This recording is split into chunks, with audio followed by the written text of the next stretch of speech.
მოგესალმებით, GNTV აგრძელებს რუბრიკას პორტრეტი და დღევანდელი ჩვენი რუბრიკის სტუმარი იქნება ქალბატონი, რომელიც დატვირთულია დიდი პოზიტივით. ქალბატონი, რომელიც ყოველ წუთს და წამს უხვად გასცემს სითბოსა და სიყვარულს. სწორედ ამ თვისებების გამო და არა მხოლოდ მან გახსნა და დაარსა ფსიქოსარეაბილიტაციო ცენტრი კამარა. მოკლედ, ბევრს აღარ ვისაუბრებ მე და წარგიდგენთ ქალბატონს, რომელიც არის დამაარსებელი სარეაბილიტაციო ცენტრის კამარის. ეს გახლავთ ქალბატონი ნათია ფანჩიკიძე. მოგესალმები ნათია, როგორ ახართ? გამარჯობა, თასო და დიდი მადლობა ამდენი კეთილი სიტყვის. ძალიან დიდი მადლობა თქვენ რომ გამონახეთ დრო და მობრძანდით ჩვენთან. და პირველი კითხვა იქნება: ვინ არის ნათია ფანჩიკიძე? ჩიტოსანი. ხუმრობით ასევე ეძახით თავს კამარელებ. და ვამბობთ ხომ რომ ჩვენ თავში ჩიტები გვყავს, მაგრამ ესენი არიან კეთილი მგალობელი ჩიტები და ამიტომ ჩემი სახუმარო ერთი სავიზიტო ბარათიც კი მაქვს ჩიტოსანთა კლუბის თავმჯდომარე. საიდან გაჩნდა კამარის დაარსების იდეა? კამარას დაარსების იდეა გაჩნდა ნიუ-იორკში, სადაც მომეწია გენიალურ ადამიანთან, ანათინა მიშერთან ერთად 2 წელი მუშაობამ ნიუ-იორკის ერთ-ერთ ჰოსპიტალში. და უბრალოდ არ მინდოდა მთელი ის გამოცდილება, რაც მე ამ აბსოლუტურად ვარსკვლავი პროფესორის გვერდით გავატარე. შემეწყვიტა იქ და არ განხორციელებულიყო საქართველოში, იმიტომ რომ ამისი საჭიროება რომ გაჩენილიყო რაღაც არასაბჭოთა საფუძვლებიდან ამოზრდილი რეაბილიტაციის ცენტრი მივიჩნიეს სწორად. გარდა ამისა, ნივთიერებაზე დამოკიდებული პირები ავირჩიეთ ერთ-ერთ სამიზნე ჯგუფად, თუმცა კამარას ფსიქორეაბილიტაციის მოდელი არის ყველასთვის ძალიან კარგი, ნებისმიერი სულიერი პრობლემის მქონე ადამიანისთვის, თუნდაც დროებით რაღაც პასუხი რო კონდეს სტრესზე და ამის გამო ნევროზიც კი არ კონდეს, უბრალოდ არ იყოს იმ წუთას კარგად, რაღაც კონდეს გადასამუშავებელი ადამიანს, მაშინაც კი სასარგებლოა რომ კამარას თერაპია გაიაროს, მაგრამ განსაკუთრებით მინდოდა ნივთიერებაზე დამოკიდებულ პირებს ქონოდათ ამგვარი თერაპიის შანსი, რადგან ასეთი ინტენსიური მიდგომის გარეშე მათ მძიმე დაავადებასთან ბრძოლა შეუძლებელია და თანაც მე მიუძღვენი ეს ცენტრი ერჩემს ძალიან ახლობელ ადამიანს, ვიზეც ძალიან შემტკიოდა გული და ეხა გამოვიდა რომ ძალიან ბევრი უკვე წარმატებული გაჯანსაღებული ადამიანი გამოვიდა ამ ცენტრიდან და ეს არის მთავარი საჩუქარი ჩემთვის. უფრო კონკრეტულად რო გვითხრათ კამარაზე ეხმარებით რას აკეთებენ თქვენთან მოსული პაციენტები?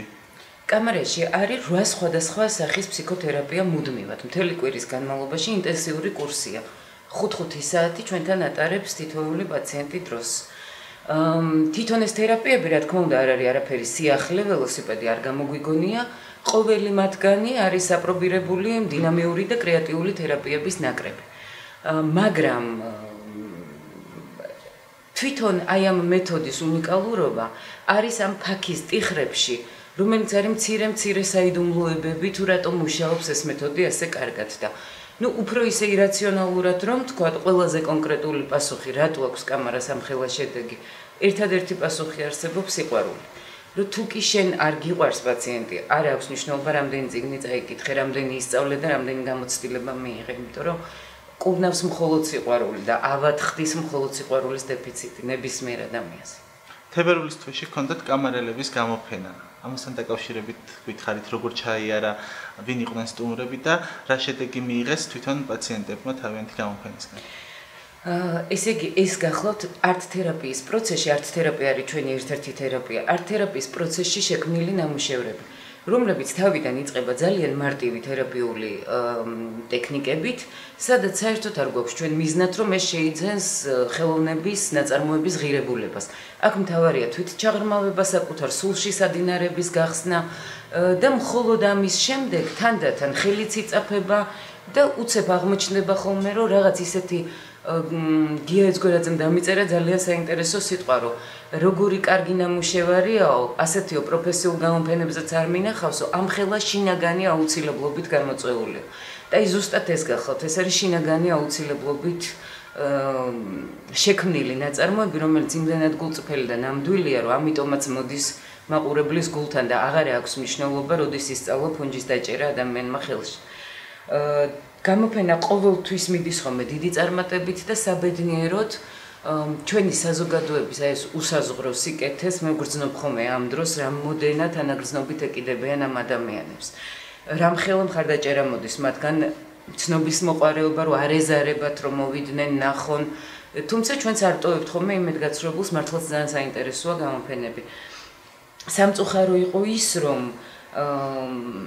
იცით რა წინა წლებში როდესაც სხვა პოლიტიკური სიტუაცია იყო კანტი კუნტაც შემოიარეს რომელიღაც სამინისტროს თანამშრომლებმა თუმცა დიდი შედეგები და ძვრები არც ამას გამოუწვევია მაგრამ ამჯერად აი რიგითი თანამშრომელიც კი არ იყო მოსული არც ერთი იმ სამინისტროდან ვისაც ეს ყველაზე მეტად ეხება თორემ მე ვთვლი რომ ეს ყველას ეხება რადგან შემიძლია გითხრათ რომ არანაირად სტატისტიკას არ დაუკლია ეხა მე სულ ამ საქმეში ვარ და უკეთესად აღვიქვამ 12 წლის ასაკიდან მოყოლებული 1000 ტაბლეტზე 1000-ნაირ მოსაწევზე 1000-ნაირ რაღაცაზე არიან ბავშვები უკვე დამოკიდებული ასე რომ კიდე ჩვენი ერთი თაობა იქნება მძიმედ დაავადებული ამ პრობლემით სულ მალე მივიღებთ ამ შედეგებს და როდესაც შენ ამხელა პრობლემა გიდგას და მე გეუბნები რომ მე გთავაზობ ალტერნატიულ გზას იმისთვის რომ დაინტერესდე ერთი რიგითი თანამშრომელი მაინც უნდა მოვიდეს რომ ანგარიში დაწეროს შემდეგ 200,000 სავარაუდოდ ინექციური ნარკომანი იყო რეგისტრირებული ბოლო კვლევის მიხედვით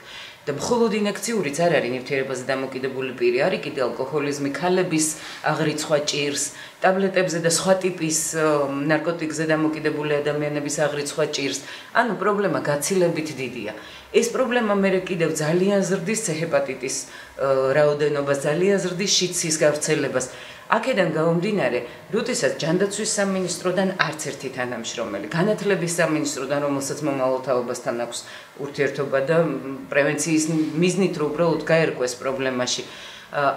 მიუხედავად იმისა, რომ ჩვენ ახლა თითქოს საუბრობთ ერთ კონკრეტულ პროგრამაზე, პრევენციის პროგრამაზეც კი განათლების სამინისტროსთან მე ძალიან მადლობელი ვარ, რომ ისინი ამით დაინტერესდნენ, მაგრამ ნუ ლაპარაკი არ არის ძალოვანებზე, შსს სასჯელ აღსრულება ხო ვისაც ადამიანის ბედი აბარია, ამოდენა რაოდენობა ადამიანების და ეს ხომ მხოლოდ თითოეული ადამიანი არ არის, არის კიდე მათი ოჯახის წევრები, რომელიც ამით ზარალდება.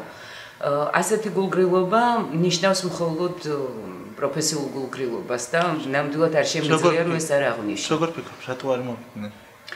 მხოლოდ არაპროფესიონალიზმს შემიძლია დავაბრალო ეს. მხოლოდ, იმიტომ რომ იცით ვიღაცამ ეს გულისწყრომა რომ გამოთქვი, ვიღაცა ვთქვა რომ პოლიტიკური კონიუნქტურის ბრალიაო, მაგრამ მე ასე არ ვფიქრობ, იმიტომ რომ წინა წელს ეს პოლიტიკური კონიუნქტურის შიში წესით არ უნდა ყოფილიყო, ხო? მაგრამ არც მაშინაც რაღაცა მოდუნებული იყო ამ ხრივ საერთოდ მსჯელობა და მე ძალიან მაწუხებს, იმიტომ რომ ამხელა რიცხვი ადამიანების მოსახლეობის ლამის 5%, როდესაც დაავადებულია ამ პრობლემით, ნიშნავს, რომ ბევრად მეტი ჩათრეულია ამ პრობლემაში, ხო? ეს ნიშნავს იმას, რომ რაღაც კარგად ვერ ფუნქციონირებს სახელმწიფოში და რაღაც სისტემურად ვერ არის დანახული. სამაგეროდ აქვე უნდა აღნიშნო მადლიერება პრეზიდენტის მიმართ.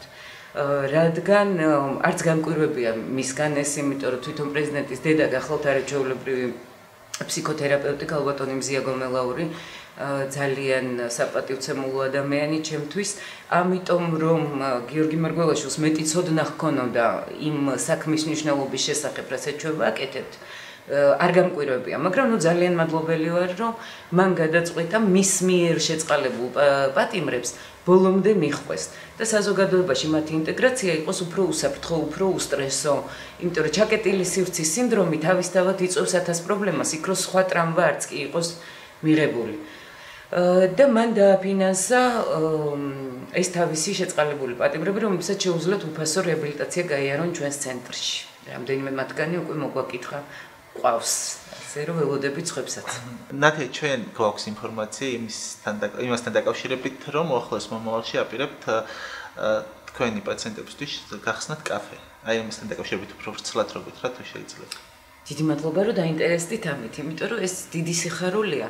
ჩვენ კამარაში ძალიან ბევრი საამაყო ფაქტი დაგვიგროვდა ის თუ როგორ გავიდნენ ჩვენგან პაციენტები, მოიწყვეს ცხოვრება და უბრუნდნენ ოჯახებს, ან სულაც ახლა შექმნეს ოჯახები, დაიწყეს მუშაობა, მაგრამ სამუშაოს პოვნა დღეს საქართველოში უჭირს ლამის წლები რომ მუშაობდნენ ისეთ პროფესიონალებსაც კი. და რა თქმა უნდა ამ ადამიანებისთვის არც სოციალური პროგრამა არ არსებობს, რომელიც დაასაქმებს და საერთოდ აღარ იყო გარდამავალი ეტაპი.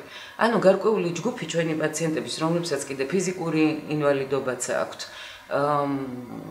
ძალიან არ გვემეტებიან ქუჩაში გასაშვებად, რადგან პრაქტიკულად გამოდის, რომ მათ არსად არ აქვს წასასვლელი.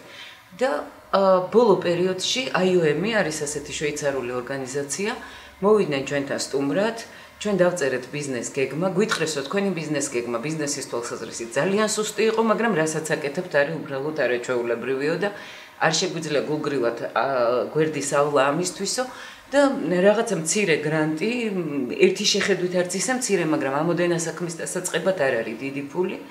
გამოგვიყვეს, რომ ჩვენს პაციენტებს გავუკეთოთ სამსახური, მცირე ბიზნესი.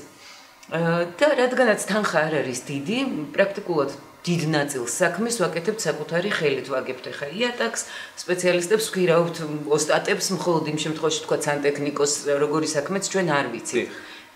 ნუ რა თქმა უნდა, კედლის შესაღებად მალიარს ეგრეთ წოდებულს არც კი ვიკადრებთ, რომ დაუძახოთ.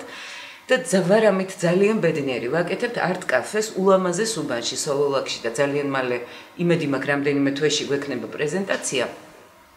ყველა წესის დაცვით ვაკეთებთ, რომ პანდუსიც გავაკეთეთ, ეტლით მოსარგებლე ადამიანებისთვის მოსახმარად არის ველი წერტილიც, ყველაფერიც. ჩვენ ძალიან დიდი სურვილი გვაქვს, რომ მათ მშობლებს, ახლობლებს, დებს, ძმებს უთხრათ, რომ აი ჩვენთან არის ის ადგილი, სადაც შეგიძლიათ, რომ თქვენი ახლობლები არ ყავდეთ სახლში გამოკეტილი და აქ იქნება ხოლმე ძალიან კულტურული და კარგი საღამოები. არტ კაფე რატო? ერთი მხრივ იმიტომ, რომ ეს იქნება მცირე კულტურული ცენტრი, ახალგაზრდა ხელოვანებისთვის, ნებისმიერი მსურველისთვის, არა ახალგაზრდა ხელოვანებისთვის, რომ რაღაც ლამაზი საღამოები ჩატარდეს. მოეწყოს 1000 გვარი აქციები, ჩვენ ვიქნებით ხოლმე მასპინძლები მათთვის, ვისაც ჩვენზე მეტად შეიძლება უჭირდეს და ყველა ვიმეგობრებთ ძალიან გემრიელად და ამავე დროს თავის ხელოვნების მცირე ნაწარმოებებს, ხელნაკეთ ნივთებს გაყიდიან კამარელები. ასევე გატაცებული არიან უკვე მეყვალვილეობით, ეს ჩემგან გადაედოთ, ძალიან გადამდები დაავადება. ჩვენ ერთმანეთს ვდებთ ჩვენს პრობლემებს და ავადმყოფობებს და ნუ ალბათ იქ ძალიან ლამაზი გამწვანებაც დაგხვდებათ, რომლის შეძენასაც ასევე შეძლებთ და რა ვიცი, გეგმა ძალიან ლამაზი და კარგი გვაქვს და ვფიქრობ, რომ განვახორციელებთ კიდეც ენთუზიაზმით სიმხელა. მოდი ცოტა ხანი წარსულში დავუბრუნდეთ და მე მაინტერესებს და საზოგადოებასაც საინტერესებს ალბათ, როგორი ბავშვობა გქონდა და როგორი ბავშვი იყო ნათია. ნათია, ამას წინ დედაჩემს კითხეს, როგორი ბავშვი იყო და გარაჟიდან გარაჟზე დაქროდა, ასე თქვა. დაუმორჩილებელი. ხო, ცოცხალი ძალიან, ფიზიკურად ძალიან ცოცხალი, ძალიან ბევრი ენერგია მქონდა და ეს გამოდიოდა სულ ფიზიკურ აქტიურობაში. და ალბათ უმცროსი შვილიც ვიყავი სახლში და ამიტომაც ძალიან განებივრებული სიყვარულით და მეტი უფლებით, ასე ვთქვათ. ხო და რა ვიცი, ლიდერი ვიყავი ეზოში პაროლობანას, მაგრამ თუ თამაშობდი მოწმეების მოყვანა შემიძლია, რეზინობანაში კისრამდე ვხტებოდი. დღესაც კი მიამაყება, მარტო მაშინ კი არა. ხო და რა ვიცი, ბავშვობა იყო კარგი რაღაც იმ პერიოდში, უშფოთველი იყო ყველას ბავშვობა მეტნაკლებად. აი მახსოვს კიდეც ერჩევს მეგობარს დედა არ ყავს და მას რო დედა გარდაეცვალა, გაოგნებული ვიყავით, იმიტომ ვერც წარმოგვედგინა თუ დედები კვდებიან. და მე უკვე ისეთი ახლობელი გახდა ეს სიკვდილი და ისეთი შოკური იყო 90-იან წლებიდან საქართველოს მდგომარეობა, რომ ალბათ ისევ იმ მშვიდმა ბავშვობამ შექმნა ჩვენში ის ძალა, რომ რაღაცებს გავუმკლავდით და მთლად უნაროები არ გავხდით ამდენი სტრესისგან. სტუდენტობას როგორ გაიხსენებ და რა გქონდება სტუდენტობიდან ყველაზე კარგად? სტუდენტობიდან დღეს უკვე ყველაფერი კარგად მაგონდება. მაშინ იყო, რომ რაღაც დედამ მირჩია, რომ ხელოვნების ფაკულტეტიო ძალიან ახალი გახსნილიაო, ძალიან კარგი დონეაო და იქნება იქ ჩააბარო, მეტად გიხდებაო. და მაშინ მახსოვს, რომ ჩავაბარო, თქვი, რომ შენი ხათრით ჩავაბარე არ უნდა დამეჯერებინა და ცოტა გაბრაზებული ვსწავლობდი თითქოს და თან ასაკიც ისეთი იყო, რომ ბაღში გასვლა უნივერსიტეტის უფრო რო გაინტერესებს მეგობრებთან ერთად, ვიდრე ლექციაზე ჯდომა. მაგრამ მყავდა არაჩვეულებრივი პედაგოგები და პროფესორები მართლაც ამ ფაკულტეტზე და დღეს ძალიან მადლობელი ვარ თითოეული მათგანის, იმიტომ რომ აღმოჩნდა, რომ კი ვიყავი გაბრაზებული სტუდენტი, მაგრამ იმდენი რამე უსწავლებიათ ჩემთვის, რომ კიდევ ერთით მეტი იარაღი მომცეს ხელში, რომ იგივე ფსიქოლოგიაში უფრო მეტ მოდულში მემუშავა, ასე ვთქვათ და ძალიან კარგი საფუძველი მქონოდა იგივე არტ თერაპიისთვის. ხო და ნუ აი ეს იყო ხა სტუდენტობის წლები ყოველთვის კარგი, იმიტომ რომ შენ გაქვს შინაგანი სილაღე მიუხედავად იმისა, რომ გარემოში შეიძლება რაღაცები ხდება და შეიძლება თქვენს ფაქტორზე ითქვას, რომ დღემდე მოყავთ ეს სილაღე და პირველი სიყვარული. პირველი სიყვარული, სუსუ პირველი სიყვარული იყო პირველ კლასში, ვაიმე სხვათა შორის რაღაცა არ ვიცი, ხა არ მინდა გული ეტკინოს მის დედას, იმიტომ რომ ეს იყო ჩემი კლასელი 0 კლასში, ჩვენ დროს იყო 0 კლასი და ჩვენი კლასელი იყო ზუკა საკანდელიძე, უსაყვარლესი ბიჭი, რომელიც ჩემზე ერთი თავით დაბალი იყო, ოღონდ იცით რატომ მიყვარდა, ყველაზე სწრაფად დარბოდა. ხო და ნუ ხოცით ის ბიჭები სწრაფად რო დარბიან და ბაგირზე რო ყველაზე სწრაფად ცოცავენ რომ მთელი კლასის გოგოებს უყვართ, მთელი კლასის გოგოებს რახან უყვარდათ, რა თქმა უნდა მეც. ხო და მე სამწუხაროდ ძალიან ახალგაზრდა ძალიან ტრაგიკულად გარდაიცვალა და რაღაც მაშინ ძალიან ლამაზი დედაც ყავდა, ლამაზი ბებია და რაღაც ნუ ყველა ვიყავით აღტაცებული და მთელ სადაქალოს გვიყვარდა და ყველა ვჭორაობდით ზუკაზე. ეს იყო მცირე კლასებში, ეს პირველი სიყვარული ეს იყო. საბავშვო ბაღში არ მახსენდება, იმიტომ რომ საბავშვო ბაღში ცოტა ხანს ვიარე, რომ მიყვანეს ვტიროდი დღე და ღამე და ჩუმდებოდი მარტო მაშინ, როდესაც გვაჭმევდნენ ვარენიკებს და სირნიკებს.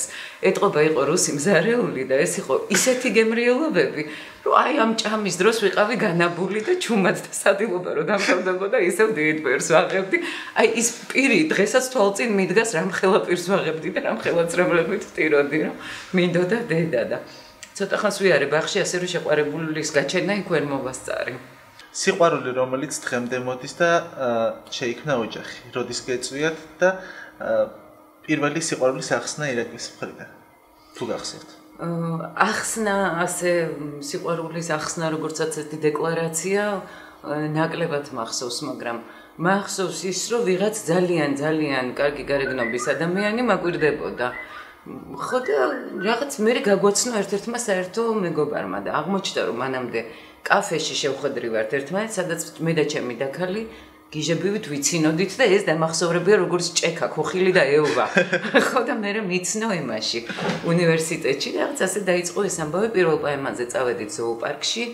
მე ძალიან მიყვარს ცხოველები და აღმოჩნდა, რომ ისიც არ იყო ამის დიდად წინააღმდეგი, ასე რომ კარგი იყო ეს დრო. მე ვარ ირაკლიზე 2 წლით უფროსი, მე ვიყავი სადღაც ვამთავრებდი უკვე თუ მე-4 კურსს ვასრულებდი და ის იყო მეორე კურსზე.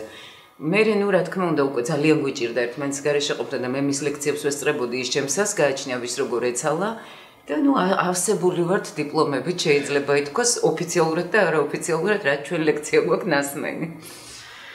ირაკლის პოლიტიკაში წასვლამ რამე გავლენა მოახდინა თქვენზე? ირაკლის პოლიტიკაში წასვლამ მთელი ჩემი ცხოვრება შეცვალა დაზოდა. სხვათა შორის ძალიან საინტერესო იყო.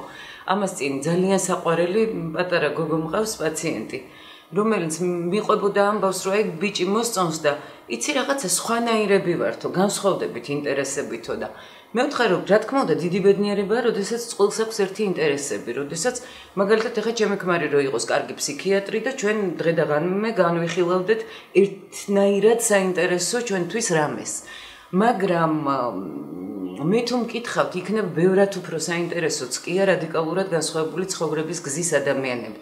რომ არა ირაკლი ჩემი ცხოვრება იქნებოდა რაღაც შემოსაზღვრულ საინტერესო სამყაროში თავისთავად ყოფნა. ეს იქნებოდა ფსიქიატრიული კლინიკა და მე დღეებს ეხლაც ასე ვატარებ ძირითადად სამსახურის სახლი და რაღაც იშვიათად ახლო მეგობრების გარემოცვაში და უცებ ქარიშხალივით შემოიჭრა ირაკლის ბედი სავსე ომებით, სავსე რევოლუციებით, სავსე პროტესტით, სავსე რაღაცა განცდებით და გამოვიდა რომ მე გავდივარ არა ერთ, არამედ 2 საინტერესო ცხოვრებას. ერთია ის ჩემი სამყარო რაც ხდება კამარაში, რაც ხდება მენტალიტაში, ასევე ფსიქიატრიულ კლინიკაში, რომელშიც მე ვმუშაობ და ძალიან ღრმა არის ეს ჩემთვის და ძალიან მნიშვნელოვანი ცხოვრების ხაზი და მეორე მხრივ გამოცდილება, რომელსაც მე ვიძენ ირაკლის ამ ცხოვრებისეული თავგადასავლების გამო. აი არც ამის ამოკითხვა არ შეიძლება წიგნში, იმდენი რამის განცდა გიწევს, იმდენი რაღაცის შეგრძნობა და ძალიან საინტერესოა. იმიტომ რომ აი სულ ვამბობ, რომ მაგალითად ფეხბურთის კარგი მწვრთნელი არ არის აუცილებელი იყოს პელე და მარადონა. სულაც არ ამართლებს ხოლმე ასეთი ვარსკვლავის მწვრთნელობა ხშირად. მაგრამ თუ შენ საერთოდ არ გითამაშია ფეხბურთი, კუნთი როგორ უნდა დაუყენო ადამიანს ვერასდროს ვერ მიხვდები. ამიტომ ძალიან ბევრი რამე შენ შეიძლება არ გქონდეს ღრმა დეპრესია თვითმკვლელობის მცდელობით, მაგრამ თუ კი შენი სული არ არის ისე მგრძნობი არის, რომ აი ბოლოს იმებამდე გაატაროს სხვისი ტკივილი, იმდენად მაღალი ემპათიურობა არ გახასიათებს. ძალიან ძნელია წიგნების გადასახედიდან ვინმეს მდგომარეობა შეიგრძნო. და გოეთეს ფრაზას ვიშველიებ ხოლმე ამ დროს სტუდენტებთან, რომ მე ვერ ვნახე დანაშაული ამ ქვეყნად, რომელიც არ შემეძლო რომ ჩამედინაო.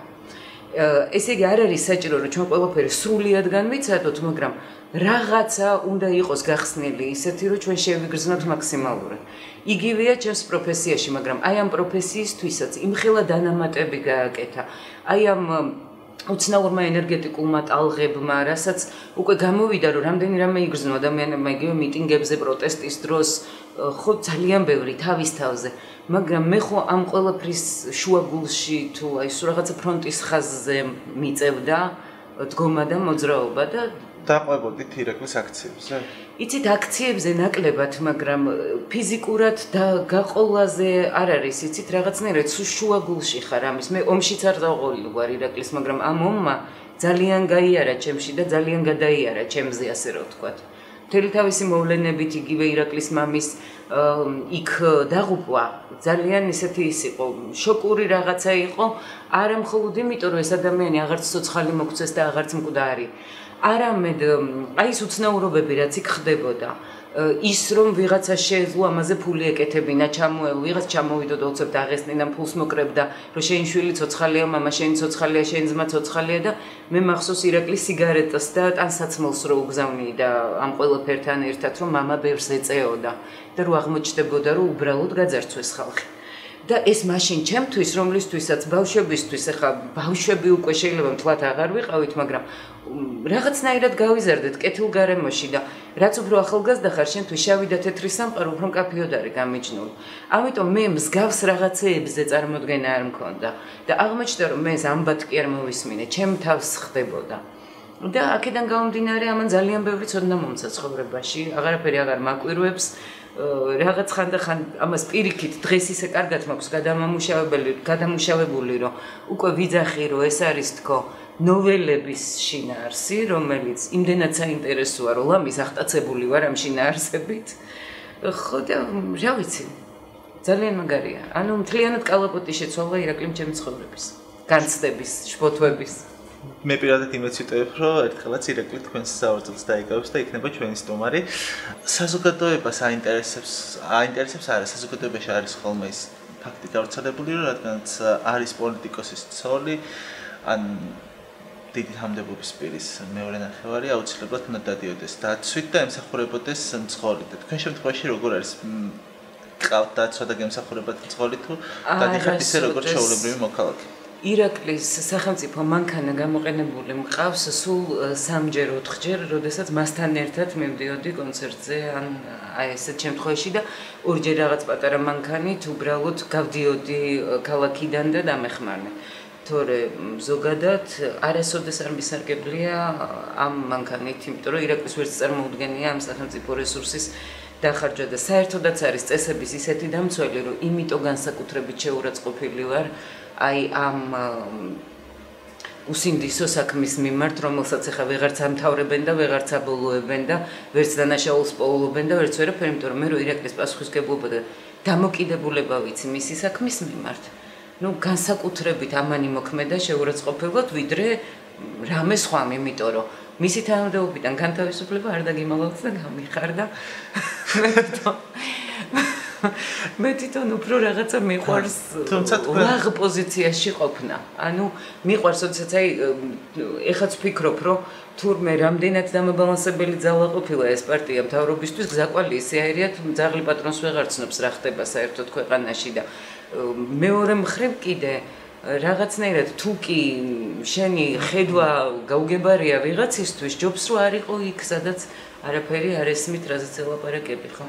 მინდა ერთი კურიოზი შევეხო, რომელიც ინაგურაციაზე მოხდა პრეზიდენტის ფეხსაცმლის გაწმენდის თემა. ანუ რატო გახდა ეს კრიტიკის საგანი და რატო აიტაცეს ესე კრიტიკის საგანი ნებისმიერი რამ შეიძლება გახდეს თუ კი ვინმეს უნდა რომ შენ გახდე კრიტიკის ერთადერთი ყველაზე გემოვნებით ჩაცმულადაც გაღიარეს იმ დღეს, თუმცა ეს კრიტიკის საგანად გაიტანეს და რატო? ხო, ეგეთი რაღაცები მე არ მწყის პირიქით საყვარლობაა ძალიან და ეხა არც ერთ ქვეყანაში, არც ერთი ტელევიზია ამ კადრს არ გაუშვებდა ხელიდან ელისაბედ მეორესაც გამოუქვეყნეს ხვერში რომ ხელი აქვს ერთი ნესტოდან რო იყოს და მეორედან რეკავს ასე რომ ასეთ რაღაცას რა თქმა უნდა იცით რა რაც არის უწყინარი და ჯანმრთელი ყველაფრის მიმართ მაქვს ჯანმრთელი დამოკიდებულება და მე სხვათა შორის არ ვიცოდი რომ კამერები მიყურებდა თორე უფრო სასაცილო იქნებოდა ორივე ირაკლისთვის რომ დამეწკრიალებინა ფეხსაცმელები აქეთ ჩემი და იქით ღარიბაში სხვისი მაგრამ მაგდენი ხუმრობა ვეღარ დავთვალე უბრალოდ ჩემს საკუთარ ფეხსაცმელზე მტვერმა შემაწუხა და